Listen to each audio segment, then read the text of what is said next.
ആഭ്യന്തര വളർച്ചാ നിരക്ക് കഴിഞ്ഞ സാമ്പത്തിക വർഷം 5% എത്തി നിൽക്കുന്നു. രൂപയുടെ മൂല്യം കുത്തനെ താഴേക്കാണ്. പുതിയ പരിഷ്കാരങ്ങൾ വേഗത്തിൽ നടപ്പാക്കിയാൽ മാത്രമേ ഈ പ്രതിസന്ധിയെ മറികടക്കാനാകൂ എന്ന് ധനമന്ത്രിയും കേന്ദ്ര സർക്കാരും പറയുന്നു. 1991 മുതൽ ഊർജിതമായി നടപ്പാക്കി തുടങ്ങിയ സാമ്പത്തിക പരിഷ്കരണ നയങ്ങൾ തളർത്തുകയാണോ വളർത്തുകയാണോ? ഈ സംവാദത്തിൽ സാമ്പത്തിക വിദഗ്ധരായ professor K Aravindakshan, doctor S Santhakumar എന്നിവർ പങ്കെടുക്കുന്നു. ആദ്യം പ്രൊഫസർ കെ അരവിന്ദാക്ഷൻ, കേന്ദ്ര സർക്കാർ ഇപ്പോൾ പറയുന്നത് 1991 ആരംഭിച്ച സാമ്പത്തിക പരിഷ്കാരങ്ങളുടെ പുത്തൻ തലമുറ അവതരിപ്പിക്കണമെന്നും അത് വേഗത്തിൽ നടപ്പാക്കണമെന്നുമാണ്. അത് തന്നെയാണോ ഇപ്പോൾ നേരിട്ടുകൊണ്ടിരിക്കുന്ന സാമ്പത്തിക പ്രതിസന്ധിക്ക് പരിഹാരം? ആണെന്ന് എനിക്ക് തോന്നുന്നില്ല. കാരണം ഈ സാമ്പത്തിക പരിഷ്കാരങ്ങൾ കൊണ്ടുവരുന്നതിന് അന്ന് പറഞ്ഞു കേട്ടിരുന്ന കാരണങ്ങൾ ഇന്ത്യയുടെ വിദേശ നാണയ പ്രതിസന്ധി അങ്ങേയറ്റം രൂക്ഷമായി തീർന്നു. അപ്പോൾ അതിന് നമുക്ക് കൂടുതൽ വിദേശ മൂലധനം ഇങ്ങോട്ട് പ്രവഹിക്കണം. നാണയനീതിയിൽ നിന്നും ലോകബാങ്കിൽ നിന്നും മറ്റേതെല്ലാം മാർഗങ്ങളിലൂടെ വേണമോ അവിടെ നിന്നൊക്കെ പണം കടം വാങ്ങി ഇന്ത്യയുടെ വിദേശ നാണയ പ്രതിസന്ധി പരിഹരിക്കുക എന്നാണ് അന്ന് ആദ്യം പറഞ്ഞു കേട്ടിരുന്നത്. അന്നത്തെ കറണ്ട് അക്കൗണ്ട് ഡെഫിസിറ്റ് 3.1% എന്നാണ് എൻ്റെ ഓർമ്മ. ഇന്നിപ്പോൾ സാമ്പത്തിക പരിഷ്കാരങ്ങൾ വലിയൊരു അളവോളം മുമ്പോട്ട് പോയതിന് ശേഷം ഇപ്പോൾ തിരിഞ്ഞു നോക്കുമ്പോൾ ഈ CAD എന്ന് പറയുന്നത് ഇപ്പോൾ 5% എത്തി നിൽക്കുകയാണ്. ഇത് സാമ്പത്തിക പരിഷ്കാരങ്ങൾ മുൻപോട്ട് പോയതിൻ്റെ കുഴപ്പമാണോ മെല്ലെ പോക്ക് കൊണ്ടാണോ എന്നത് വളരെ ഗൗരവമായി ചിന്തിക്കേണ്ട ഒരു കാര്യമാണ്. എന്നെ സംബന്ധിച്ചിടത്തോളം എൻ്റെ ഒരു ചിന്തയിൽ വരുന്നത് നമ്മൾ കുറേ കൂടി പിന്നാക്കം പോകേണ്ടിയിരിക്കുന്നു. 91 മുമ്പുള്ള കാലഘട്ടത്തിലേക്ക് എന്ന് കുറച്ചുകൂടെ വ്യക്തമായി പറഞ്ഞാൽ പണ്ഡിറ്റ് നെഹ്റുവിൻ്റെ കാലഘട്ടത്തിലേക്ക് നമ്മൾ പോകേണ്ടിയിരിക്കുന്നു. അന്ന് നമ്മുടെ മുദ്രാവാക്യം സെൽഫ് റിലയൻസ് എന്നുള്ളതായിരുന്നു. ഇന്നിപ്പോൾ ആ സ്ഥാനത്ത് റിലയൻസിലേക്ക് എത്തി. റിലയൻസ് എന്നുള്ള ആ വാക്ക് ഇൻവേർട്ടഡ് കോമേഴ്സിലാണ് എന്ന് ഞാൻ പ്രത്യേകം നിഷ്കർഷിക്കുകയാണ്. കാരണം സെൽഫ് റിലയൻസിലേക്ക് പോകുമ്പോൾ കോർപ്പറേറ്റ് വൽക്കരണത്തിലാണ് നമ്മൾ എത്തി നിൽക്കുന്നത്, അല്ലാതെ ദേശീയവൽക്കരണത്തിലേക്കല്ല. ഗാന്ധിജി വിഭാവനം ചെയ്ത ഒരു വികസന കാഴ്ചപ്പാടും നെഹ്റു വിഭാവനം ചെയ്ത വികസന കാഴ്ചപ്പാടും ഇന്ന് നമുക്ക് പൂർണ്ണമായി നഷ്ടമായിരിക്കുന്നു. പകരം കോർപ്പറേറ്റുകളും വിദേശ മൂലധനവും ഏത് തരത്തിൽ ഇന്ത്യയെ മുമ്പോട്ട് നയിക്കണമെന്ന് ആഗ്രഹിക്കുന്നോ ആ രീതിക്കുള്ള ഒരു സാമ്പത്തിക പരിഷ്കാരങ്ങളുടെ ഒരു മുന്നോട്ടുള്ള പോക്കാണ് ഇപ്പോൾ മെല്ലെ ആയിരിക്കുന്നു എന്ന് ചിദംബരവും ആലുവാലിയും ഡോക്ടർ മൻമോഹൻ സിംഗും ഒക്കെ ഒരേ സ്വരത്തിൽ അവകാശപ്പെടുന്നത്. ഡോക്ടർ ശാന്തകുമാർ, താങ്കൾ എങ്ങനെ കാണുന്നു ഇപ്പോഴത്തെ പ്രതിസന്ധിയെ? വളർച്ചാ നിരക്ക് 5% കഴിഞ്ഞ സാമ്പത്തിക വർഷം. സാമ്പത്തിക പരിഷ്കാരങ്ങൾ ഊർജിതമാക്കുന്നതിന് മുൻപ് 4.5% വളർച്ചാ നിരക്കാണ് ഇന്ത്യ ശരാശരി കൈവരിച്ചിരിക്കുന്നത്. ഏറെക്കുറെ ആ അവസ്ഥയിലേക്ക് രാജ്യം തിരിച്ചെത്തിയെന്നാണോ കാണേണ്ടത് സാമ്പത്തികമായി ചിന്തിക്കുമ്പോൾ? അല്ല, ഇപ്പോൾ ചില പ്രത്യേക പരിസ്ഥിതികളുണ്ട്. പക്ഷേ കറണ്ട് അക്കൗണ്ട് ഡെഫിസിറ്റ് ആണ്, അത് മാത്രമല്ല വേറെ ധാരാളം കാര്യങ്ങളുണ്ട്. ഇപ്പോൾ നമുക്ക് പറയാം കറണ്ട് അക്കൗണ്ട് ഡെഫിസിറ്റിൽ ഇപ്പോൾ നമുക്ക് 2 കാര്യങ്ങളാണ് മുഖ്യമായിട്ടുള്ളത്. ഒന്ന് നമ്മുടെ പെട്രോളിയം ഇമ്പോർട്ട് ഒരു കാര്യം, രണ്ടാമത് ഗോൾഡ് ഇമ്പോർട്ടിൻ്റെ ഒരു പ്രശ്നം. പൊതുവിൽ ഇന്ത്യയുടെ വളർച്ചയുടെ ഭാഗമായിട്ട് ഇമ്പോർട്ട് നമ്മൾ ചെയ്യേണ്ടി വരുന്നു, കൂടി വരുന്നു. എന്നാൽ അതിനനുസരിച്ച് കറണ്ട് അക്കൗണ്ടിൽ, ക്യാപിറ്റൽ അക്കൗണ്ടിൽ കുറച്ച് വ്യത്യാസമുണ്ട്. കറണ്ട് അക്കൗണ്ടിൽ വേണ്ടത്ര വിദേശ നാണ്യം നമുക്ക് കിട്ടാതെയും ഇരിക്കുന്നു. ഇതാണ് പ്രോബ്ലം. പക്ഷേ എനിക്ക് തോന്നുന്നത് ഈ 2 ടൈം പോയിൻറ്റിൽ, ഇപ്പോൾ ഉദാഹരണത്തിന് 91 മുമ്പുള്ളതും ഇപ്പോഴത്തതും തമ്മിൽ കമ്പയർ ചെയ്തിട്ട് അതായിരുന്നു നല്ലത് അല്ലെങ്കിൽ ഇതായിരുന്നു നല്ലതെങ്കിൽ അതിന് മുമ്പുണ്ടായിരുന്ന സിറ്റുവേഷൻ ആയിരുന്നു നല്ലത് എന്ന് നമുക്ക് പറയാൻ പറ്റുന്ന കാര്യമല്ല. മൊത്തം എക്കോണമിയുടെ സ്വഭാവത്തിലും ഒക്കെ തന്നെ വളരെയേറെ മാറ്റങ്ങൾ ഉണ്ടായിട്ടുണ്ട്. ഇപ്പോൾ നമ്മൾ ഈ സാമ്പത്തിക വളർച്ചയുടെ കാര്യങ്ങൾ മാറ്റിവെച്ചിട്ട് തന്നെ നമ്മൾ ആലോചിച്ചിരുന്നത് തന്നെ ഇപ്പോൾ നെഹ്റുവിയൻ പീരീഡിൻ്റെ ഏറ്റവും പീക്കായിട്ടുള്ള ടൈം നോക്കിയിരുന്നാലാണ്. ഞാൻ ഒരൊറ്റ എക്സാമ്പിൾ പറയാം. നമ്മൾ ലിറ്ററസി റേറ്റ് എത്രയായിരുന്നു? ഇന്ത്യയുടെ ഇപ്പോൾ പുല്ലാപ്പുര ബാലകൃഷ്ണൻ, CDSലെ ഡയറക്ടറായിരുന്ന പുല്ലാപ്പുര ബാലകൃഷ്ണൻ പൊതുവിൽ നെഹ്റുവിയൻ സാമ്പത്തിക നയത്തിനോട് അനുകൂലമായിട്ടുള്ള ഒരാളാണ്.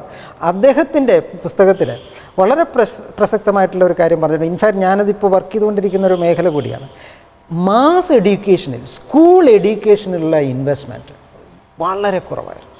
മറിച്ച് ഹയർ എഡ്യൂക്കേഷനിൽ നമ്മൾ കുറേയേറെ ഫോക്കസ് ചെയ്തു. ഹയർ എഡ്യൂക്കേഷനിൽ ഫോക്കസ് ചെയ്തതിൻ്റെ മെച്ചം നമുക്ക് സോഫ്റ്റ്വെയർ എഞ്ചിനീയറിങ്ങിലുള്ള വളർച്ചയിലൊക്കെ കിട്ടുകയുണ്ടായി.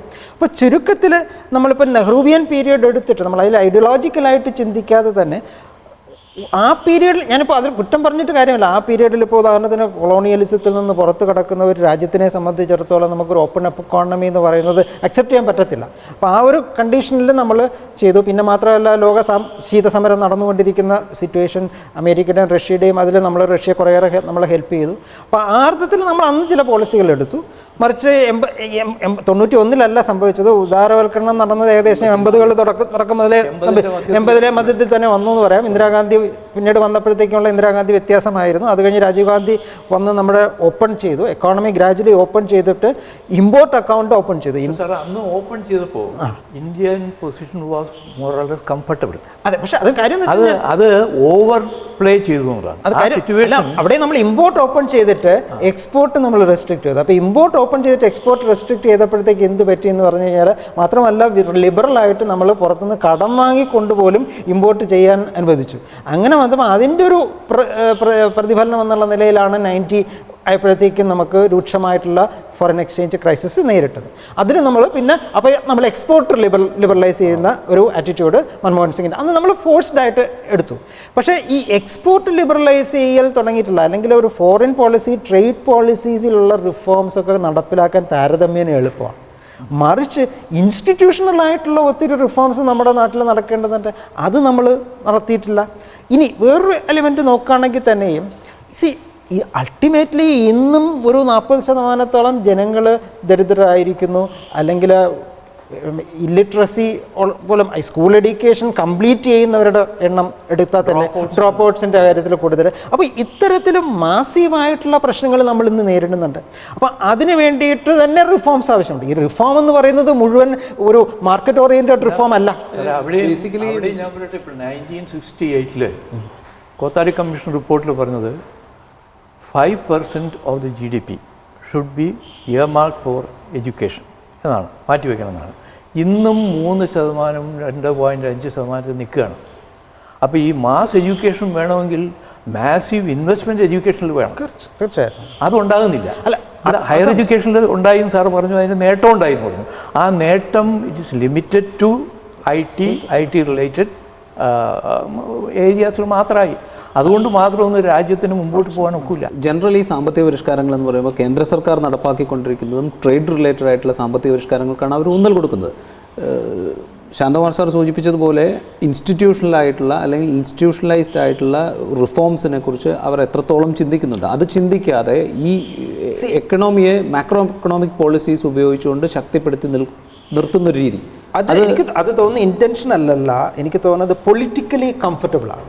പൊളിറ്റിക്കലി കംഫർട്ടബിൾ ആയിട്ടുള്ള കാര്യങ്ങൾ ചെയ്യുന്നു. ഇപ്പോൾ ഒരു എക്സാമ്പിൾ ഞാൻ പറയാം. നമ്മൾ അഗ്രികൾച്ചറൽ പ്രൊഡക്ടിവിറ്റി നമുക്കറിയാം, ഇപ്പോഴും 50-60% ജനങ്ങൾ ഇന്ത്യൻ പോപ്പുലേഷൻ ഡയറക്റ്റ്ലി റിലേറ്റഡ് ആയിട്ടുള്ള അഗ്രികൾച്ചറിൻ്റെ കാര്യത്തിൽ നോക്കുകയെന്നുണ്ടെങ്കിൽ അഗ്രികൾച്ചറിന് നമ്മൾ പണം ചിലവഴിക്കുന്നുണ്ട്, ഇല്ലയെന്ന് പറയാൻ പറ്റത്തില്ല. ഈവൻ ലോൺ എഴുതിത്തള്ളുന്നത് ഉൾപ്പെടെയുള്ള കാര്യങ്ങൾക്ക് പണം ചിലവഴിക്കുന്നുണ്ട്.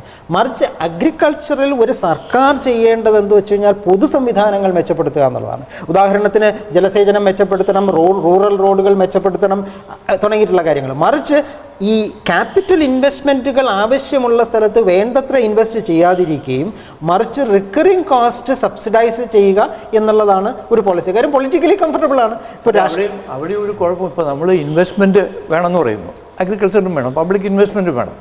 പക്ഷേ ആ ഇൻവെസ്റ്റഡ് എമൗണ്ട് എവിടെ പോകുന്നു? അത് ഞാൻ പറഞ്ഞത് ഇപ്പോൾ അതാണ് ആ ലീക്കേജസ് കണ്ടമാനമുണ്ട്. ആ ലീക്കേജസ് ആണ് ഏറ്റവും വലിയ അപകടം ചെയ്തിരിക്കുന്നത്. ലീക്കേജസ് ഉണ്ട്. പക്ഷേ അതേപോലെ തന്നെ നമുക്ക് അലോക്കേഷനിലും മാറ്റങ്ങൾ വരുത്തേണ്ടതുണ്ട്. അപ്പോൾ ഇതെല്ലാം റിഫോംസിൻ്റെ ഭാഗമാണ്.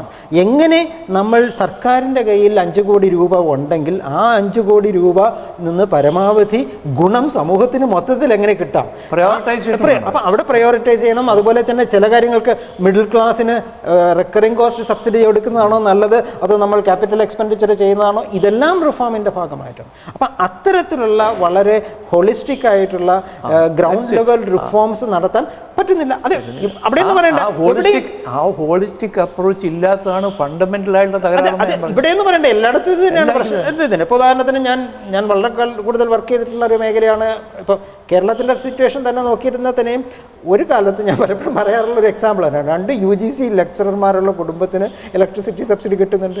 മറിച്ച് നമുക്കൊരു വിഡോയ്ക്ക് ഇന്നും കൊടുക്കാൻ പറ്റുന്നത് 500 രൂപയാണ്. കർഷക തൊഴിലാളിക്ക് കൊടുക്കാൻ പറ്റുന്നത് 500 അല്ലേ, 450 കഴിഞ്ഞ ദിവസം 500 രൂപയാണ് കൊടുക്കാൻ പറ്റുന്നത്. ഈവൻ ജയലളിതയ്ക്ക് 1000 രൂപ കൊടുക്കാൻ പറ്റുന്നുണ്ട്.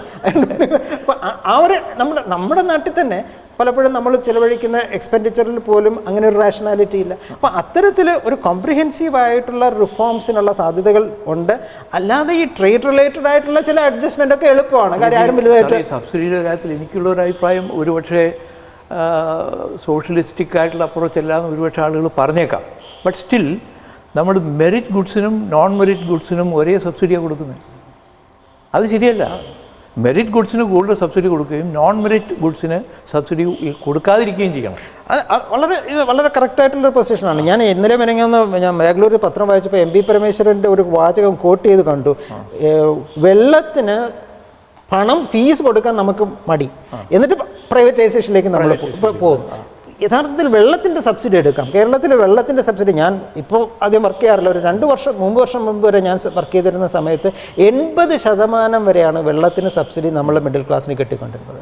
അപ്പോൾ പലപ്പോഴും പൊതു സംവിധാനങ്ങൾ പരാജയപ്പെടുന്നതിൻ്റെ കാരണം എന്ന് വെച്ച് കഴിഞ്ഞാൽ ഇങ്ങനെ പണം കൊടുക്കാൻ കഴിയുന്നവർക്ക് പോലും പണം അതിൽ നിന്ന് മൊബിലൈസ് ചെയ്യാതിരിക്കുക, മറിച്ച് പിന്നെ അത് ഫങ്ഷണൽ അല്ലാതാവുമ്പോൾ നമ്മൾ പ്രൈവറ്റൈസേഷൻ തുടങ്ങിയിട്ടുള്ള കാര്യങ്ങളിലേക്ക് സബ്സിഡി ലിമിറ്റ് ചെയ്യുക എന്ന് പറയുന്ന ആശയത്തെ ആശയപരമായി തന്നെ എതിർക്കപ്പെടുന്നുണ്ട്. കാരണം സബ്സിഡി ലിമിറ്റ് ചെയ്യുന്നു എന്ന് പറയുമ്പോൾ അത് ഒരു പൊതുവിതരണ സമ്പ്രദായത്തെ മൊത്തത്തിൽ ബാധിക്കുകയും അത് എന്താ പറയുക ഉദ്ദേശിച്ച ഫലം ജനങ്ങളിൽ എത്താതിരിക്കുകയും ചെയ്യുന്നൊരവസ്ഥ സൃഷ്ടിക്കും എന്നൊരു ആർഗ്യുമെൻറ്റും ഉണ്ട്.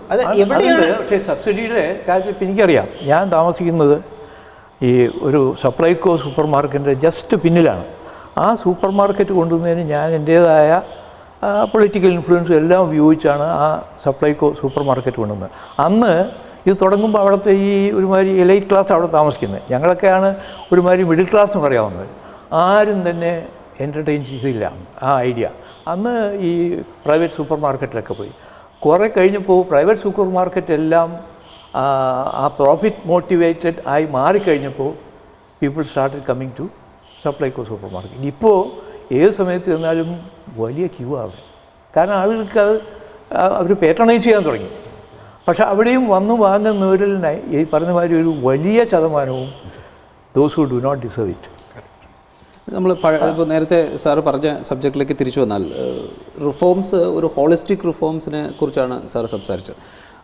അത്തരം ഒരു ഹോളിസ്റ്റിക് റിഫോംസിൻ്റെ അപ്രോച്ചാണോ ഇപ്പോൾ കേന്ദ്ര സർക്കാരോ അല്ലെങ്കിൽ സാമ്പത്തിക മന്ത്രാലയമോ ധനകാര്യ മന്ത്രാലയമോ ആസൂത്രണ മന്ത്രാലയമോ ആസൂത്രണ വകുപ്പോ ഒക്കെ മുന്നോട്ട് വയ്ക്കുന്നത്? ഇപ്പോൾ ഉദാഹരണത്തിന് നമ്മുടെ പ്രധാനമന്ത്രി ആണെങ്കിലും ഫിനാൻസ് മിനിസ്റ്റർ ആണെങ്കിലും അവരെന്ത് ചെയ്യുന്നു എന്ത് ചെയ്യുന്നില്ല എന്നുള്ളതിന് ഞാനൊരു വലിയൊരു വില കൊടുക്കാറില്ല. കാര്യം എന്താണെന്ന് വെച്ച് കഴിഞ്ഞാൽ ഫസ്റ്റ് ഓഫ് ഓൾ അവർക്കൊന്നും ഒരു വലിയൊരു പൊളിറ്റിക്കൽ മാൻഡേറ്റ് ഉള്ള ആൾക്കാരല്ല. ദേ ആർ മോർ ടെക്നിക്കൽ ആയിട്ടുള്ള ആൾക്കാരാണ്. ഇന്ത്യ മൊത്തത്തിൽ നോക്കുകയാണെന്നുണ്ടെങ്കിൽ ഒരു പൊളിറ്റിക്കൽ റിഫോമിന് ഒരുപാട് തടസ്സങ്ങളുണ്ട്. പൊളിറ്റിക്കൽ റിഫോമിന് ഒരുപാട് തടസ്സങ്ങളുണ്ട്. പിന്നെ ഞാൻ ഈ തടസ്സങ്ങളെ മുഴുവൻ നെഗറ്റീവായിട്ട് കാണത്തുമില്ല. കാര്യം എന്ന് വെച്ച് കഴിഞ്ഞാൽ സമൂഹം എപ്പോഴും ഡെമോക്രറ്റൈസേഷനിലൂടെ മുന്നോട്ട് പോകുമ്പോൾ അവിടെ ഈ ഗവൺമെൻറ്റിൻ്റെ കയ്യിലുള്ള പണത്തിനെ പലരും അതിൻ്റെ ഒരു ഭാഗം വേണമെന്ന് ക്ലെയിം ചെയ്യാം. ഈ ക്ലെയിം നല്ലതാണ്. ഇപ്പോൾ ക്ലെയിമിലൂടെയാണ് നമ്മൾ വിതരണം നടത്തുകയും അങ്ങനെ. ഇപ്പോൾ ഉദാഹരണം പറഞ്ഞു കഴിഞ്ഞാൽ, ഇപ്പോൾ എൻ്റെ അച്ഛനും ഞാനും സർക്കാർ സ്കൂളിൽ പഠിച്ചിട്ട് ഇന്ന് എനിക്കൊരു വരുമാനം ഉണ്ടാകുമ്പോൾ ഇപ്പോൾ എനിക്ക് സർക്കാർ സ്കൂളിലോ അല്ലെങ്കിൽ സർക്കാർ ടാക്സ് ചിലവഴിക്കേണ്ടത് ഇന്ന കാര്യങ്ങൾക്കാണെന്നുള്ള ഒരു തോന്നലുണ്ടായി. ഇപ്പോൾ ഉദാഹരണത്തിന് നാളെ തോമസ് ഐസക്ക് 2 രൂപയ്ക്ക് അരി കൊടുക്കുന്ന ഒരു ഇത് ചെയ്യുമ്പോഴത്തേക്കും ഞാൻ അതിനോട് എനിക്ക് പോസിറ്റീവായിട്ടുള്ളൊരു സപ്പോർട്ട് ഉണ്ടാവില്ല. അരിക്ക് 2 രൂപയ്ക്ക് കൊടുക്കുകയല്ല വേണ്ടത്, റോഡ് നന്നാക്കുകയാണെന്നുള്ള നിലയിലേക്ക് ഞാൻ എത്തും. അപ്പം ഞാൻ എത്തിയത് ഒരു മിഡിൽ ക്ലാസ് രൂപീകരിക്കുന്ന പ്രോസസ്സിലൂടെയാണ്. ആ പ്രോസസ്സിലൂടെ ഇന്ത്യയിലെ ബഹുഭൂരിപക്ഷം എത്തിയിട്ടില്ല. അല്ല സാറേ, അതുകൊണ്ട് തന്നെ ഇപ്പോൾ ഈ ഫുഡ് സെക്യൂരിറ്റി ബില്ല് എനിക്കത് യാതൊരു വിധത്തിലുള്ള I don't subscribe to it at all.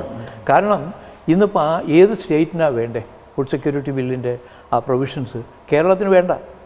V are already subsidising to the greater extent.